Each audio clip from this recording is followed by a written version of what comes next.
Hello বন্ধুরা, তোমরা সবাই কেমন আছো? আশা করি ভালো আছো, সুস্থ আছো। তো আমিও ভালো আছি। মৌসুমি অফিসিয়াল চ্যানেলে তোমাদের সবাইকে স্বাগত জানিয়ে আজকে চলে এলাম ডেইলি ব্লগ নিয়ে। তো দেখো, একদিকে ভাত বসিয়ে দিয়েছি আর একদিকে কড়া বসিয়ে দিয়েছি। রান্না হচ্ছে, ভাত ফুটে গেছে। আর আছে কি রান্না করব, চলো সেটা তোমাদের সাথে শেয়ার করব। তো দেখো বন্ধুরা, ভাত বসিয়ে দিয়েছি, ভাত ফুটে গেছে। আর এখানে কড়া বসিয়েছি, কড়াতে তেল দিয়েছি, তেলটা গরম হয়ে গেছে। আর আজকে রান্না করব, এই দেখো, কাতলা মাছের পেটি দিয়ে আর হবে আলু দিয়ে আর ডাঁটা দিয়ে একটু মাখা মাখা মতো তরকারি।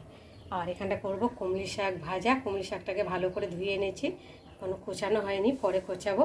আর মাছের জন্য এখানে মশলা করে নিয়েছি, আদা বাটা, জিরে বাটা, পেঁয়াজ বাটা, একটা টমেটো কুচি, কটা কাঁচা লঙ্কা আর ধনে পাতা।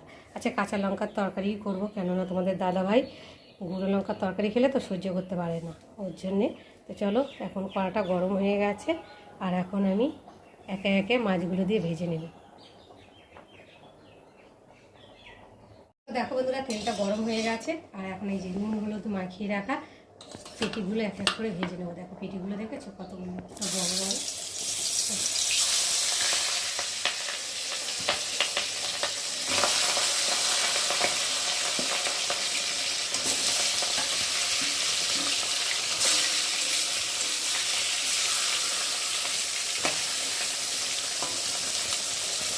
দেখো বন্ধুরা, মাছগুলো বেশ দু পিস করে ভালোভাবে করে ভেজে নিয়েছি আর এখন আমি একে একে মাছগুলোকে তুলে নেব।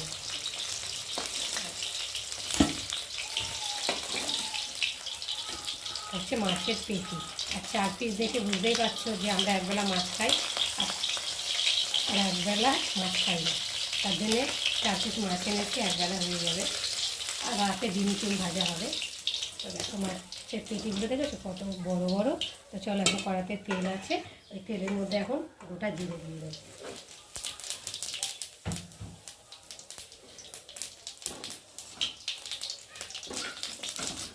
জিরেটা একটু ভালো করে ভেজে নেব। দেখো জিরেটা ভাজা ভাজা হয়ে এসছে আর এখন আমি কেটে রাখা সজনার ডাঁটা আর আলুগুলোকে দিয়ে তেলের মধ্যে ভালো করে ভেজে নেব।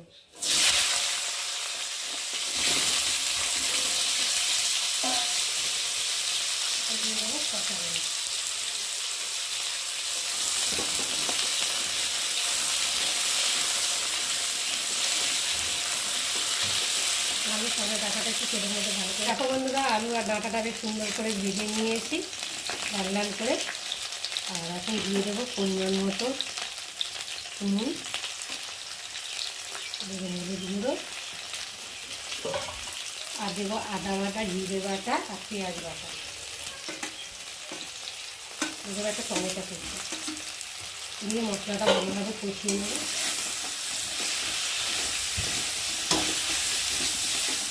যতক্ষণ একটা মশলা কাটা গন্ধ যাবে ততক্ষণ কষিয়ে নেব। আর যত বেশি কষাবে তত তরকারি টেস্ট হবে।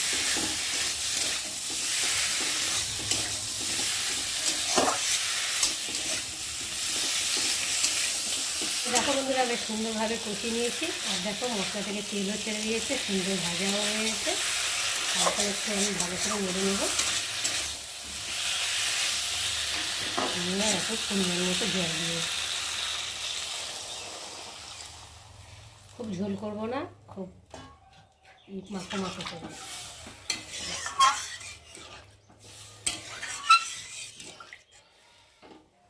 দিয়ে আর এখন ফুটিয়ে নেব। তো দেখো বন্ধুরা, জল দিয়ে ঢাকা দিয়েছিলাম, এখন ঢাকাটাকে খুলে দেখি। তো দেখো টকবক করে ফুটছে। একটু নেড়ে দেখি আলুগুলোকে সেদ্ধ হয়ে গেছে, কষাতে কষাতেই আলুগুলো প্রায় সেদ্ধ হয়ে গেছে। আর এখন আমি ভেজে রাখা পেটিগুলো দিয়ে দেবো।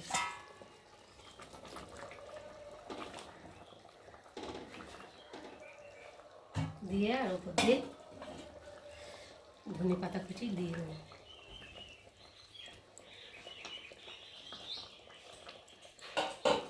দিয়ে আবার একটু ঢাকা দিয়ে দেবো।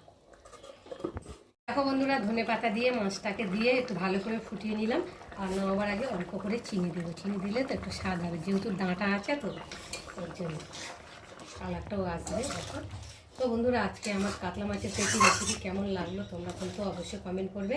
আর ভালো লাগলে লাইক কমেন্ট শেয়ার করো। আর আমার চ্যানেলে যদি নতুন হয়ে থাকো চ্যানেলটাকে সাবস্ক্রাইব করে দিও। আবার তোমাদের সঙ্গে দেখা হবে পরের ব্লগে। তখন তোমরা তোমাদের খেয়াল রাখো, তোমরা আমার চ্যানেলটাকে সাবস্ক্রাইব করতে থাকো। আর আমি এদিক ফোটাতে থাকি, একটু চিনি দিই, সেটা ফোটাতে ভালো লাগে।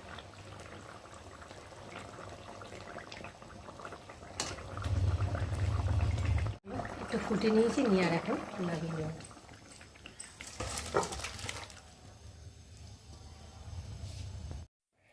তো দেখো বন্ধুরা, তোমাদের দাদাভাইকে খেতে দিয়েছি আর খেতে বসে গেছে। কি দিয়ে খাচ্ছ ফার্স্টে বলো?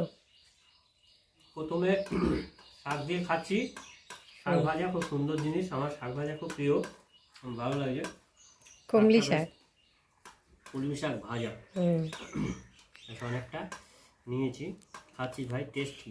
হ্যাঁ, শাক ভাজা হলে ব্যাস, আর কিছু লাগে না, তাই না? অনেক কিছু। ঠিক আছে। তো দেখো আজকে রান্না হয়েছে মাছের ঝোল সজনা ডাঁটা দিয়ে, আলু দিয়ে, আর এখানটা আছে ধনে পাতার বড়া আর কুমড়ি শাক ভাজা, আর ভাত পাতে রয়েছে চাটনি। এই যে আজকে দুপুরের মেনুগুলো কেমন হয়েছে তোমরা কিন্তু অবশ্যই কমেন্টে জানিও। তো চলো খেয়ে নাও। হ্যাঁ।